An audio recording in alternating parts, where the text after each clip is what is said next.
I'm content. This is Kristocentric Station, playing at Kristocentric.com. Kristocentric Station, the Kingdom Promoter.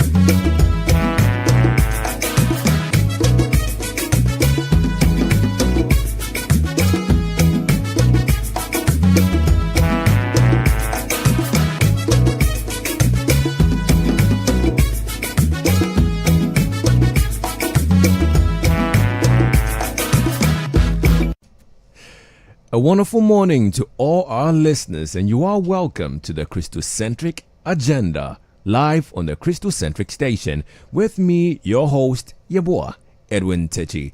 Today promises to be informative, exciting. To some people, it will be heartbreaking as it will bring back memories. To others, it will be enlightening. Today with me in the studio, I have an important personality.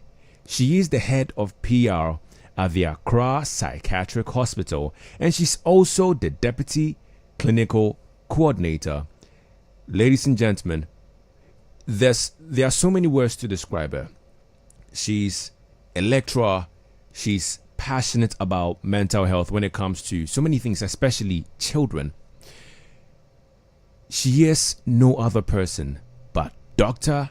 Peggy Asiedu Ekremet. Good morning. Good morning, Edwin, and good morning to your listeners and to your viewers. I hope you're well. I'm doing well. Yeah, just a bit tired. A bit tired. I'm doing well. Wow. Tired from work stress, family stress. This is what we want to hear when we ask, "How are you?" Ghanaians like to say, "Oh, I'm fine," even when everything is not fine. Yeah. So, as honest as we can be, I'm doing okay, but just recovering from the stress, yes. How long have you been doing this? So, this is my 9th year at Accra Psychiatric Hospital, but I guess maybe the journey started from Komfanochi through my training, up to here. But I've been with Accra Psychiatric Hospital for the past 9 years. 9? Yeah. So next year will make it a decade? Yes. Wow. Yes. That's impressive. So just quickly take us through, give us an overview of the Accra Psychiatric Hospital, like its history, mandate, and its core functions in society. Okay, thank you very much. So, Accra Psychiatric Hospital, the building and everything started from maybe 1904, but was commissioned as a hospital in 1906. So this year, we're actually 120 years in existence, and we are gearing up for a lot of activities to mark our 120th anniversary. But prior to Accra Psychiatric Hospital being established, people were just put in prisons when they were mentally ill and all. It was built as an asylum, so we bring people in. But it started functioning. It has undergone a lot of innovation and a lot of restructuring to function as a hospital now, with so many services, which I would talk about. So we are the oldest psychiatric hospital in Ghana. We fall under Mental Health Authority Ghana. So that's our mother body. Okay. A lot of people don't know that. So I just want to, for the record, say that we are under Mental Health Authority. Our sister facilities are Pantan and Anchorfall. Yes. So our mandate is to offer specialized psychiatric care. So we've moved away from people just being brought and kept there to offering mental health care and services. We do a lot of training as well.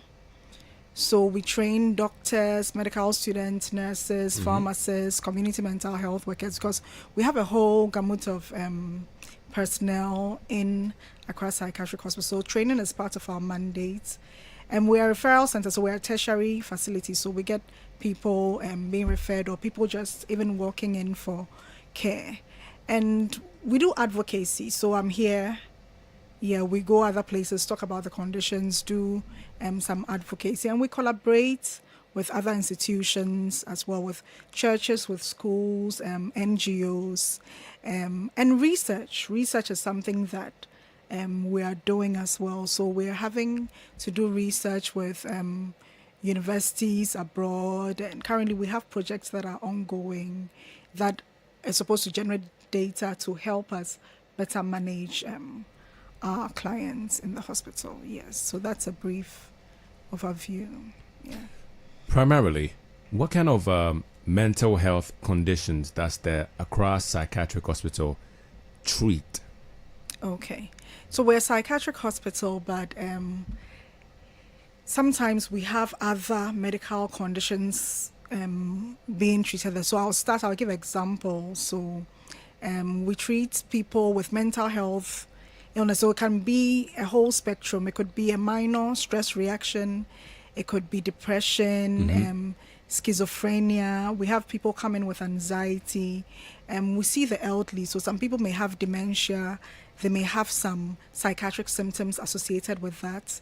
They may come, and we also have people come in with epilepsy, so what we call seizure disorder. So people have been coming to Accra Psychiatric Hospital way before I joined, even though we know that epilepsy is not a mental health condition. It can have mental health sequelae, but it's primarily a neurological condition. People come as well. People even come with migraines. Migraines? Yes. Also, before I joined, people have been coming there. And we see children, so neurodevelopmental conditions, autism, ADHD, intellectual disability. We do all that. And we have a range of services to support these people. We have our inpatient care. So we have wards. We do OPD care, outpatient care as well. We have a pharmacy. We have a psychology unit. We have an occupational therapy unit. We also have a rehabilitation center. So we have an OPD rehab service, and we have an inpatient, like a residential rehab service for people who have addictions to alcohol and other substances. Yes, so we have a lab as well. Yes, and obviously other support services to keep the hospital functioning, our estates and our stores and other things. But we, and our nursing department is also a big, so we offer specialized, top-notch nursing, psychiatric nursing services in Ghana. Top-notch. Top-notch, I would stress that. Yes. How many cases, how many mental health cases are being recorded in Ghana annually? So in Ghana, it may be difficult for me to say. I know there's a system that tries to track for all the hospitals, because we're not the only people offering psychiatric care. So Ghana Health Service takes a big chunk. So we have, thankfully, in regional district hospitals, we have psychiatric units over there, and the CHAC, so Christian Health Association, they also have some people, but I can speak for maybe last year, so I'm not too good with numbers, so I need to mention it. Okay. I need to look at it. So last year, our OPD attendance, we had 26,464 people come for OPD. The previous year was 29,000, and 2023 was 28,000. So we would have annually people just walking in for OPD services. This is how many people we are seeing on a yearly basis. And last year, our admissions were 749, but the previous year was 1,129 people being admitted over the year. Is that serious to have over 1,000 people admitted in a whole year? So people come and go.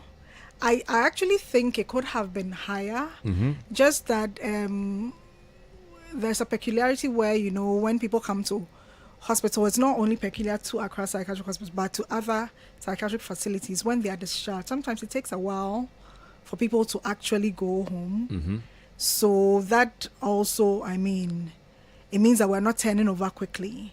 But yes, so mental health conditions are real. We are all at risk.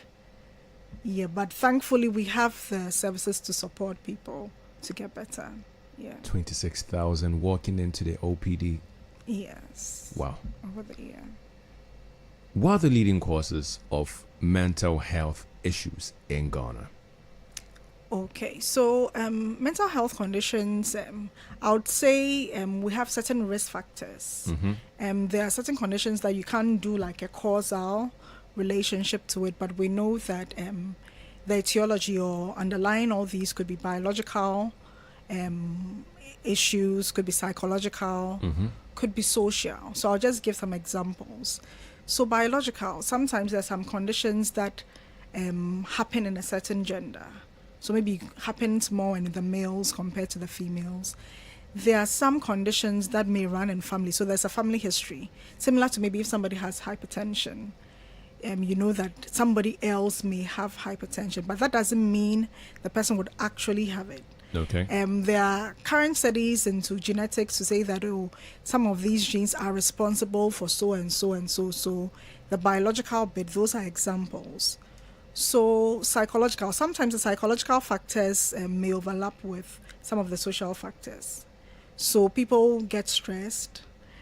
Somebody has a broken heart. Broken heart. May have maybe like a minor mental health challenge. So there's a spectrum. You could have a minor challenge, some will be a major challenge, which may require medication. There are some that just need therapy to get them going. For some people, we realize that things like major life changes, so trauma, somebody has had an accident or somebody has been sexually violated, physically abused, these are all risk factors for the development of conditions. Others could be from their family system, like disruptive family systems, people, even maybe like children witnessing violence. And there are people who may have parents or guardians who are mentally ill. That also puts them at a risk of having one challenge or the other. So there's a lot going on in our schools. People may be bullied, called names. So there are so many things that may put somebody at a risk of developing a mental health condition. Yeah, even sometimes migration. Everybody is migrating, but integrating into a new system and other things can be a lot of stress. And sometimes the stress may be what will precipitate the condition. Yes. Can hard drugs? I forgot to mention. So even in the cases that we see, I can't believe it was such an oversight. So yes, so we have a lot of people come in with substance-related problems. So we see alcohol, we see cannabis. Sometimes we see people using a mixture of substances.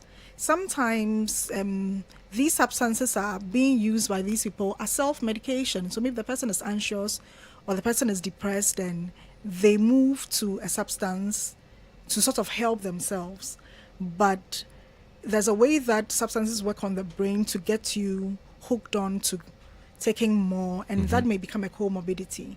Others, it may just be medical. And there are some studies that show that using certain substances can actually also be a risk factor to developing a condition in the future. So yes, we have a lot of people coming, and that's why we have a rehab center for such purposes. And increasingly we are seeing other forms of addiction, gambling, internet. Yes, people are gambling. There's so many things. Now you don't have to go to a lotto kiosk to go and stake. You can pick your phone and stake something there. Yeah. Or place a bet on soccer or something. Or we hear a lot of things. Aviator, we didn't even know what all these things were.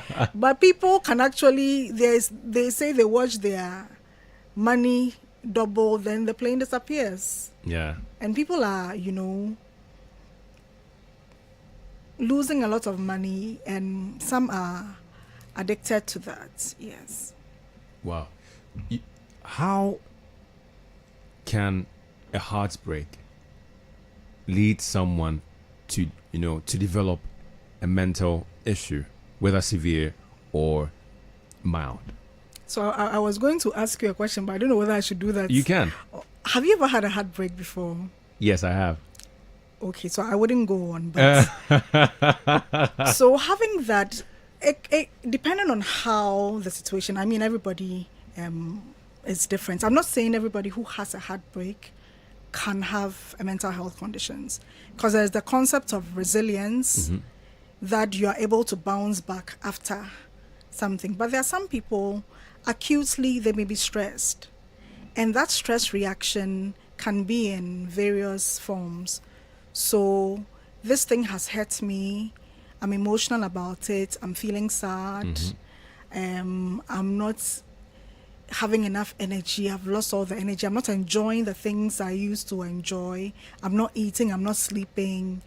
Acutely, they can have that reaction. Some people may be anxious, or what's going to happen to me, why is blah blah blah blah blah. It can move into that reaction. Some people may also try and solve it out, like problem solve or tell people, talk about it. Some people may also suppress it. So people may react to this in different ways, and these may predispose you, because if this acutely, it may be a stress reaction or it may be like an adjustment thing, but as it goes on for maybe weeks, the emotions become intense and all, it can actually continue into a big thing. I don't know if it makes sense the way. Yes, it does. Yes. So these are all, you're thinking about it, you are crying, you are doing this. Some people will get over it, but it's not everybody that may have the coping skills to be able to get over that. So it's a risk factor. Yeah. For those that don't have or haven't developed the proper coping skills, how do they cope with a heartbreak? So it may be difficult, but then again, you see, there's always help, because that's where therapy comes in. The average person may talk to somebody, and that talking may be a form of like psychological first aid. The person gets over it. But if the person is not getting over it, this is the time you need to move to the hospital for help, because you may be taken through some psychological treatments that can help you cope, because some people may not have any coping skill at all. Yeah, but you can be equipped with that during therapy. And if the therapist feels that maybe this one has developed, we work with the psychologists at Accra Psychiatric Hospital. Sometimes you may even see the psychiatrist before you see the psychologist. So if there's a need for medication to help you, maybe you're not sleeping and other things, we do that. But sometimes acutely, therapy may be able to get people okay. Yes. Some people have the misconception that when it comes to mental health, we're talking about the mentally insane. When they talk about a psychiatric hospital, they imagine cages, people in chains, and all those kind of things. What do you think has contributed to this kind of misconception? Well, I guess the misconception may be from history, because of the way over time, not only in Africa, but all over the world, people were kept confined, chained, other things. That's what started these asylum movements, but we've moved away from putting people in institutions to treating them and letting them go home. I know that sometimes in some of, like with the traditional healers, with certain prayer camps and things, when they're not able to, they may resort to chain. And so, like in people's minds, that is what they may think about. But mental illness is not only about the person who has sort of lost touch with reality and is aggressive or something. There are people who have things we call simple phobias. So I see a snake right now, I panic, some people may even faint. We have help for those people, but they actually may not consider themselves as having a mental health challenge. Yeah. But that is a challenge. People cannot fly because they are afraid of that. They cannot go into small spaces. They don't want to be confined. Or people worry about so many things. They are always worrying about this. Now the war is going on. Yeah. Hey, what is happening? Blah, blah, blah, blah, blah. That's like a free-floating anxiety for everything. You're going to even pick a car. Hey, are you going to get an accident? You know, all those people, we have help for them. Really? Yes. Do you have help for somebody who is unable to work in a moving vehicle or when in motion? Because that's my thing, though. I'm able to work. I'm able to work in a car. You know, if it's moving and I'm working, I tend to feel a bit dizzy. So maybe let me define what. So mental health is part of total health. Yeah. But when we talk about mental health, it's a state of well-being. You are able to recognize your own potential. You are able to work productively. Yeah. You are able to cope with the stresses that come your way. And you are able to make a contribution to your society. So if there's anything going on that bothers on you not being able to recognize your potential, you are feeling low, you have low self-esteem, other things, you're not able to work productively. So for adults, maybe you're not concentrating, everything is in a mess.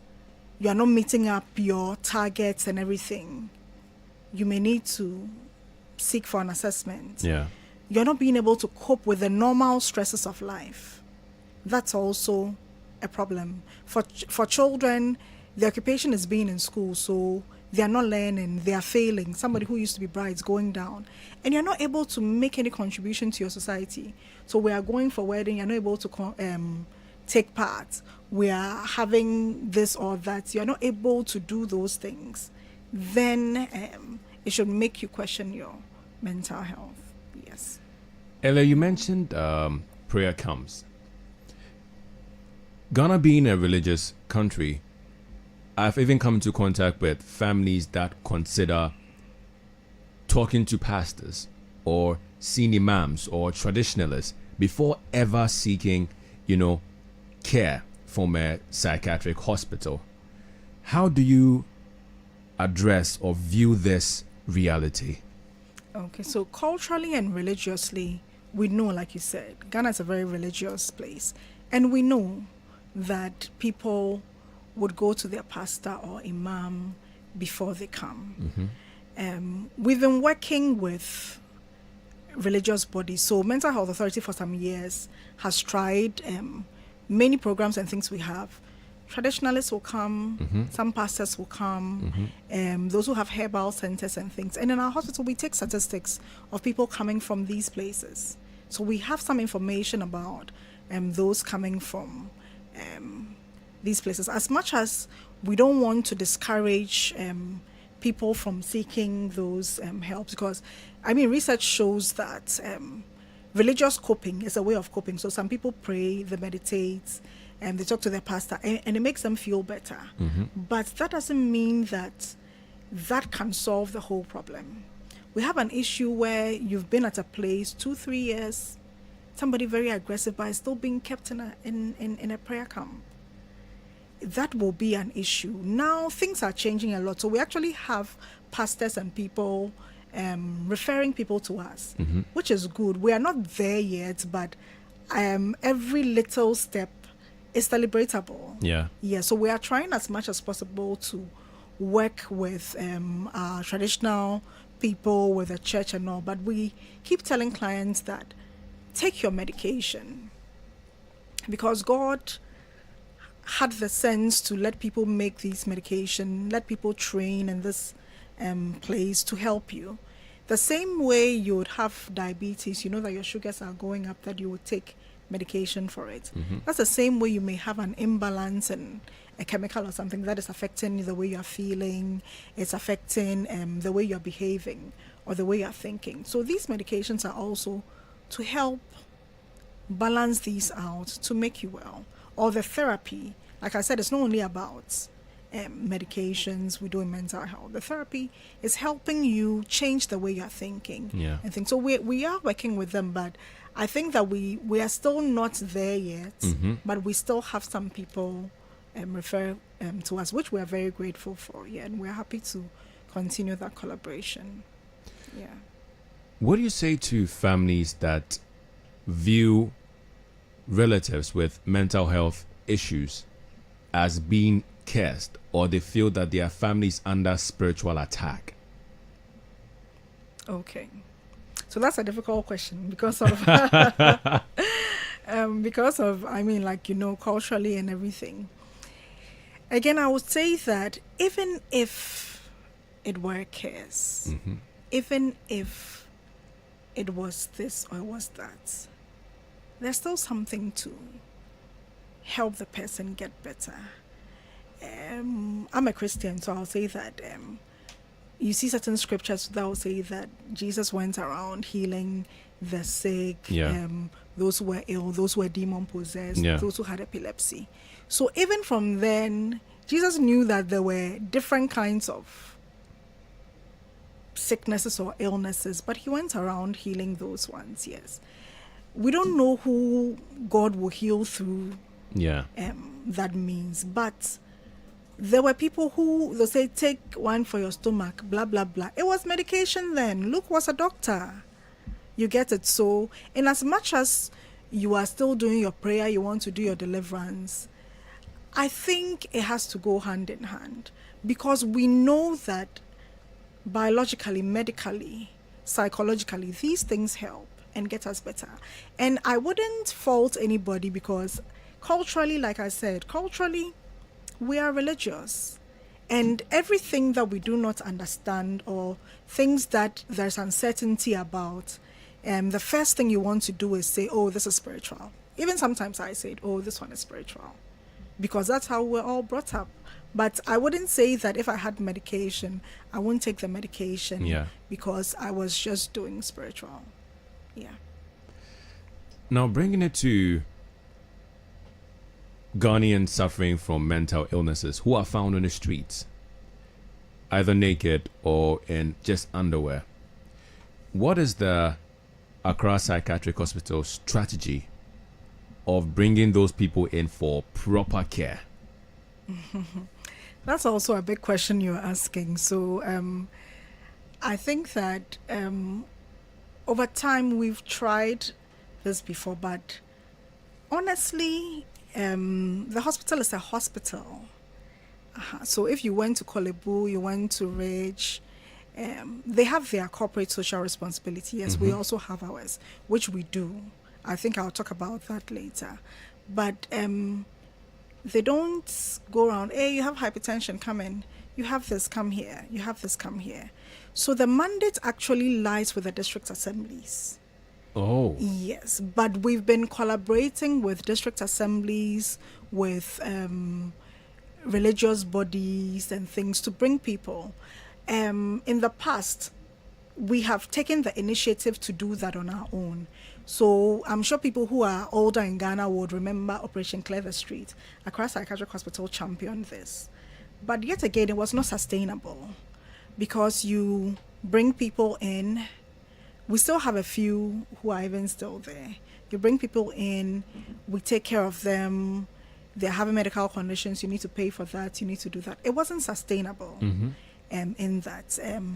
I can actually read a few things from our act so that I'm not about the responsibilities for people found on the streets. It's actually a joint responsibility. The police is involved.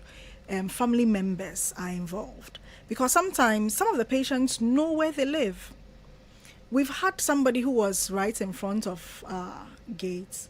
We brought him in, bathed him, clothed him. He said he lived here, gave him money, gave him medication. So that's what Accra Psychiatric Hospital sometimes does. We wouldn't come on air to come and say, oh, we are doing this. Some people come, they don't have money, we still give them medication. But the person went home and came back to the streets. So what is the family doing then? So it's a joint collaboration. But our Mental Health Act, which is Act 846, when it talks about person with mental disorders found in public spaces, it says that a police officer may remove a person to a facility or mental health facility. So I'll just, who may be seen suffering from a mental disorder, highly aggressive. So the police can actually take you somewhere before they even bring you.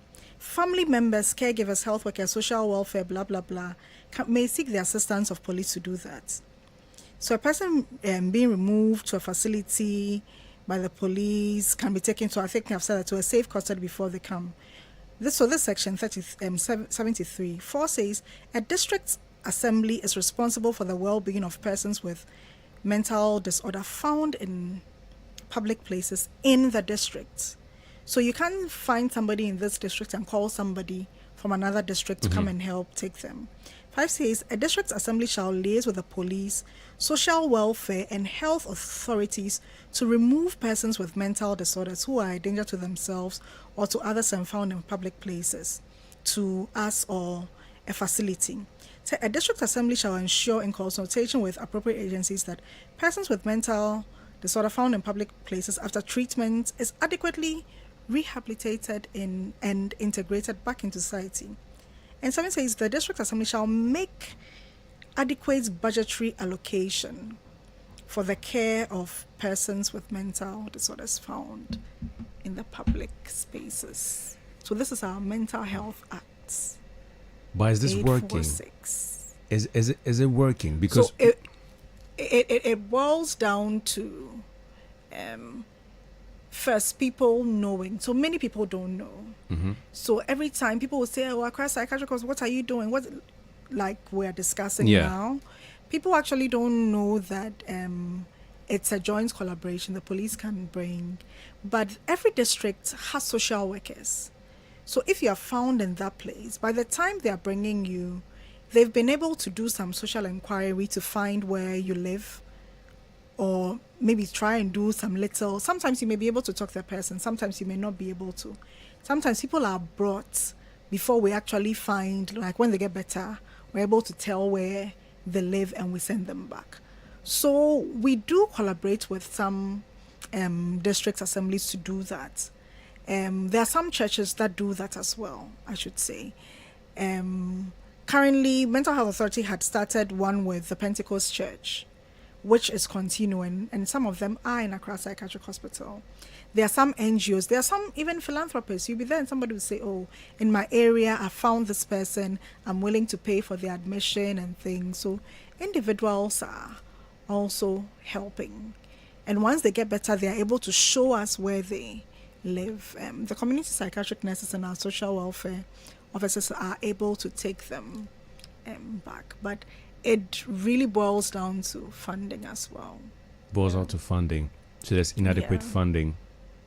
But the main reason I'm asking if it's working, not just working at all, but effectively is, there are times where I pass through certain areas and you see a particular person over there, and the person has been there for months, in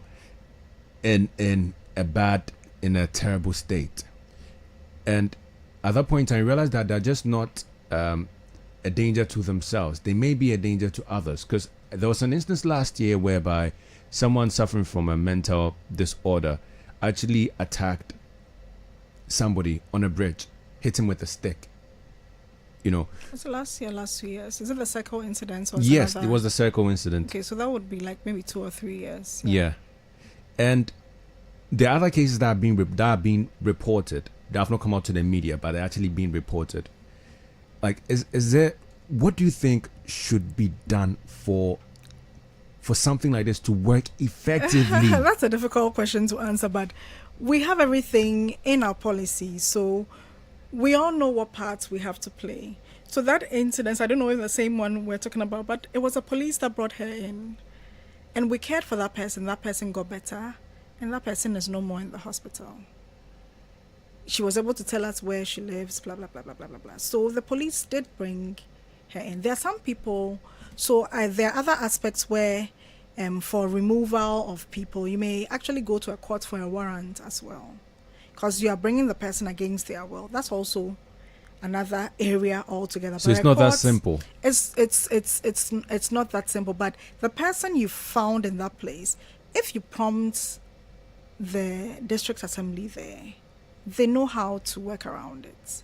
Yes, because if the person is a danger to themselves, they need help. If they're a danger to others, they need help. Or even if you found a person and you realize that without treatment, this person's condition is likely to deteriorate, the Act gives us the mandate to bring the person. And when they come, sometimes we are able to admit them under something we call a certificate of urgency. But that's also a very limited period because you can't hold somebody against their will for so long. So then we need to get in a court order to treat them, then they get well. Yeah.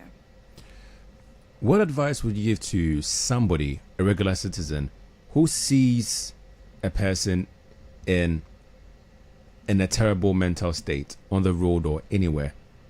What are they to do? Contact your district assembly. You may be in Tamale, you may be in Wale. Tumu may have a government facility, would have a psychiatric unit. So contact your district assembly, let the police know. Sometimes Ghana police actually works. If you've never had an issue, you may think that Ghana police does not work. But Ghana police works. They can actually find people. So they have many stations around. They can take a picture, send to their colleagues in other districts, or maybe in the area, may be able to locate family. And family may come in to support, because sometimes some of the people who are mentally ill, they may actually just leave the house without the family knowing where they are. So it may not be that the family has totally neglected them, even though sometimes some families also get tired. But there are people who come and say, oh, he got missing. He just left the house. We didn't know where he was. We just got a call that he's been found here. And with the assistance of the police, they escort them to the hospital and they do get the care that they need. Yeah. Earlier you mentioned family support, how it's important.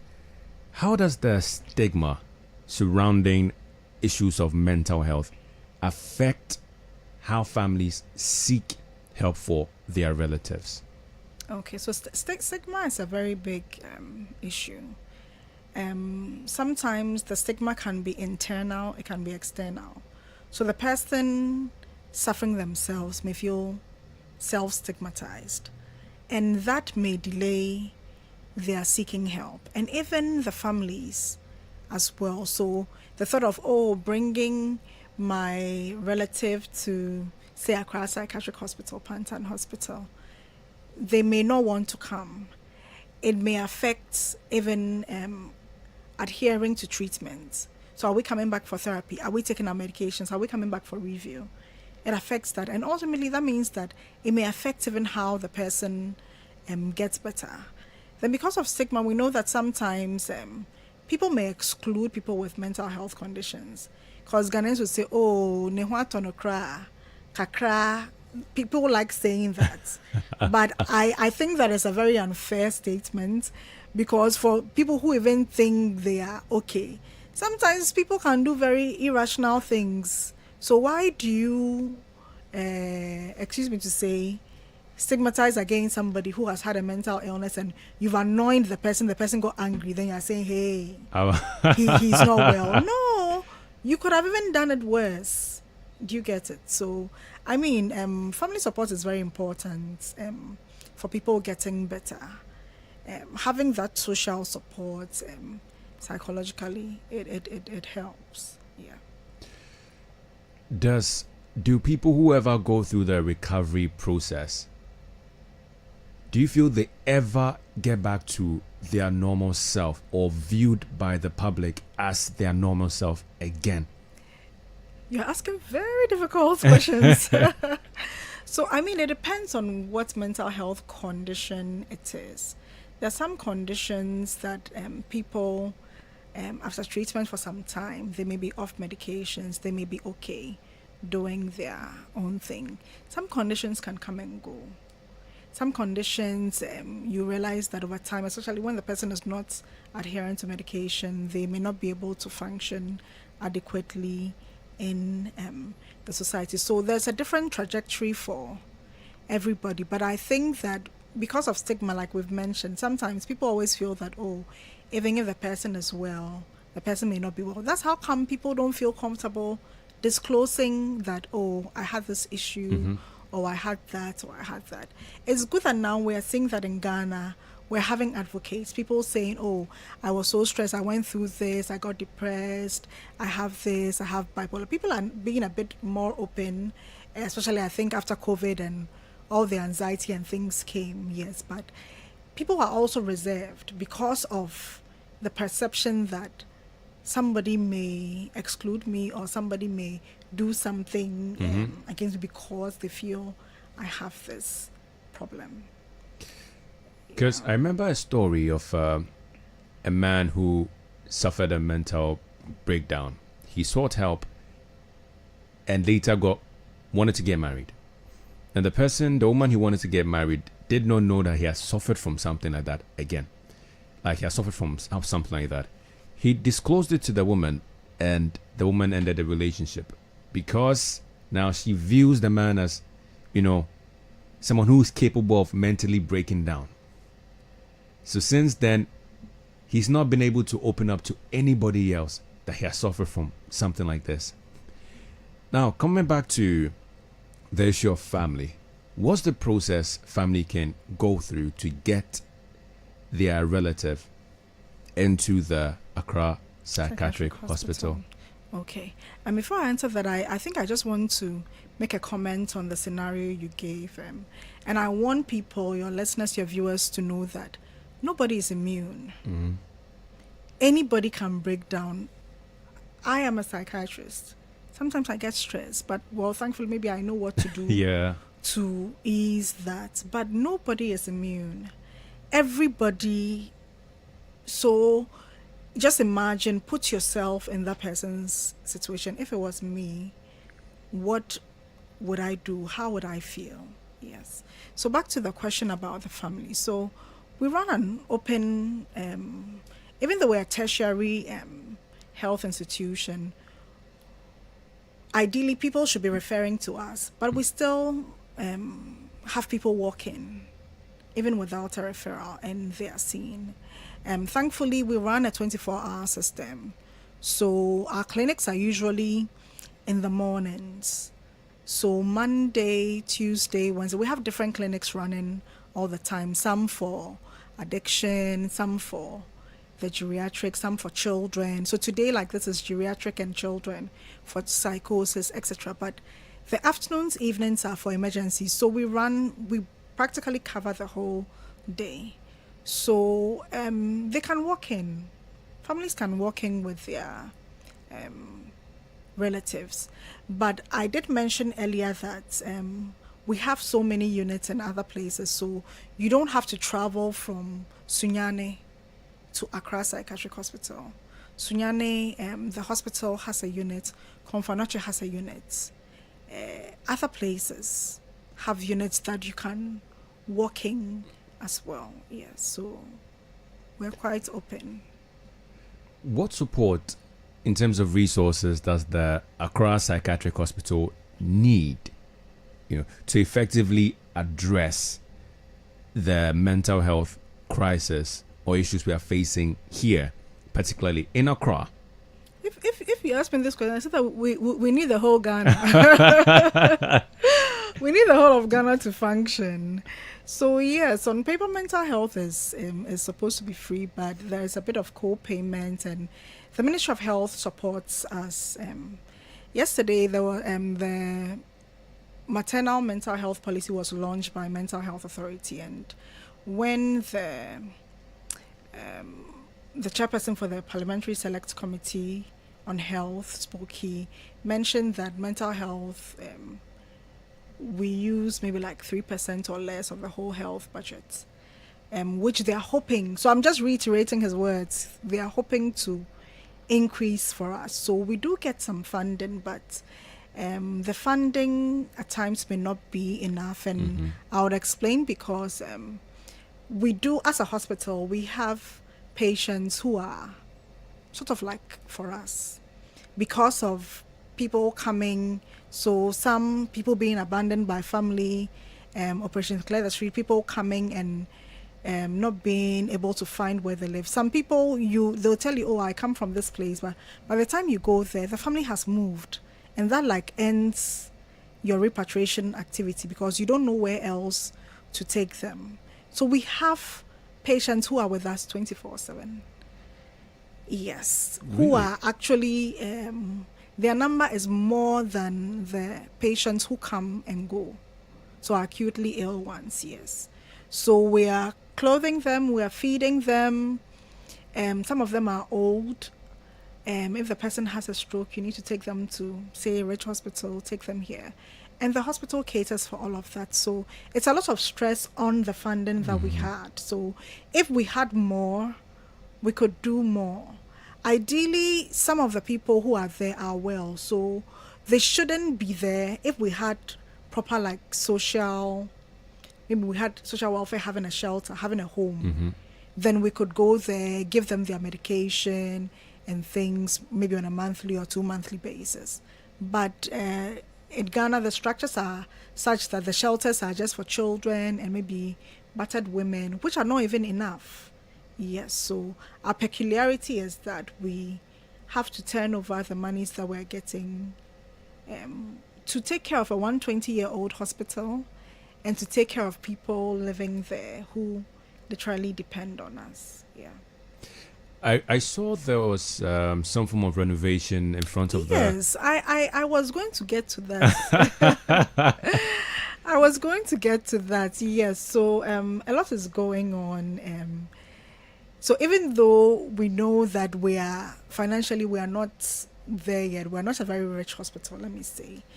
But we are trying our best. We have partners. So you've seen our facade, people, our hospital director and management, they are doing well, yes.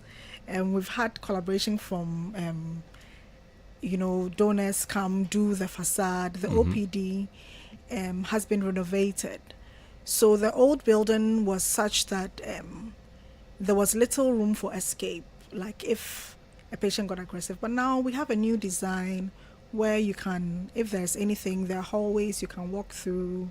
Yes, some wards are being renovated. So I would like to say thank you to most of our donors, because, I mean, without them, I'm not sure we'll be able to do this. So we're actively,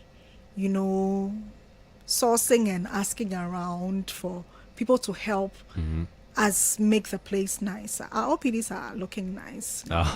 Yes, very, very beautiful. We're just left with some parts of it, but we still have old infrastructure, the roof and things that may be leaking in other parts that still need support. So if anybody is listening and they want to come along, we're there to partner. So we're doing that. We're using the little we have to do something good. Yeah. So if you're listening, if you're watching, please feel free to donate to the Accra Psychiatric Hospital, because they do need your donations. They do need them. Let me wrap up with this question. Is Ghana facing a shortage of psychiatrists and mental health professionals? So I'll say that Ghana is facing a shortage of all medical personnel. Because I think the last time the doctor to patient ratio, nurse to patient ratio is not the best. And unfortunately, you can't also prevent somebody from traveling abroad if they want to get prospects, like better prospects. So yes, a lot of people are leaving, older people, those who have come out who don't have work to do. So nurses, doctors are staying home longer than they used to. So many people are using that time to write exams and things, and they are leaving the country. So we do have a shortage. I don't think we are producing enough numbers because our population is large. But even with that, the ones that we have are still leaving. So the average Ghanaian nurse, health worker, nurse assistant, doctor, lab is overworking, because we are doing the work of many people in one. Yeah. What would you suggest can be done to close this gap? That's a very political question. That's a very political question, and I don't know if the answer I would give will be right or wrong, but I feel that, well, training more, yes, but if you train and you can't retain, that also is a problem. I know it's something that the ministry is looking at and everything, because everybody's aware that people are leaving. I don't know what plans they have, but people have suggested a lot of things to help. So maybe make them comfortable so they don't have to leave to seek comfort elsewhere. If people are willing to go to the rural areas, motivate them to do that. Ghana Medical Association has been talking about this thing. I know the nurses are also talking about it, because sometimes people are working in communities where if you were living there for 3 weeks, you would be, And as psychiatric nurses especially, their work is specialized. But dealing with someone, like you're on the ward with them, it's not like somebody who is just bedridden. You need to turn, you need to find ways to de-escalate, calm them. Sometimes people are even being threatened. Some are being beaten. Taking care of some of our patients who have intellectual disorders. So they may not know when to say, oh, I want to pee, I want to poo. Yeah. So cleaning up. Our nurses are doing a wonderful job, a very hard job, I would say. Yes, so motivation is very important, yes. And if it came from top, it would be the best, I think. Yeah. Wow. I want to say a big thank you for taking time out to join me. What are your final words for our viewers, our listeners? Okay. So my final words will be that let's care about each other. Let's know that nobody is immune to getting a mental health condition. But even if you or somebody has a problem, there's always help. And Accra Psychiatric Hospital, as the leading psychiatric hospital and the oldest, I should add, we're always open and willing to offer the help that we have. So just seek help. It's not a sign of weakness to seek help. It's actually a sign of strength to be able to move for the help that you need. Yeah, thank you. Thank you very much. So you just heard from Dr. Peggy Asiedu Ekremet. If you need help, please seek the help. It is not a sign of weakness. It is a sign of strength. I want to say a big thank you to you, Doc, and also a big thank you to your administration and your leaders that are doing a fantastic job maintaining, the Accra Psychiatric Hospital. A big thank you to them. And for all of those listening, please open your wallets, your Momo account, your bank account, and please donate to the Accra Psychiatric Hospital so they can keep doing what they are doing better and more, because people need it. Thank you so much for joining me on this episode of the Kristocentric Agenda. Next week we have another guest, another topic, another industry, another question that you want to have the answer to. My name is Yeboah Edwin Techi, and I've been your host. Please enjoy the rest of your day, and also take care. Stay tuned on Kristocentric Station for more sanctified content. Enjoy the rest of your day.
For 24/7 soul edifying content,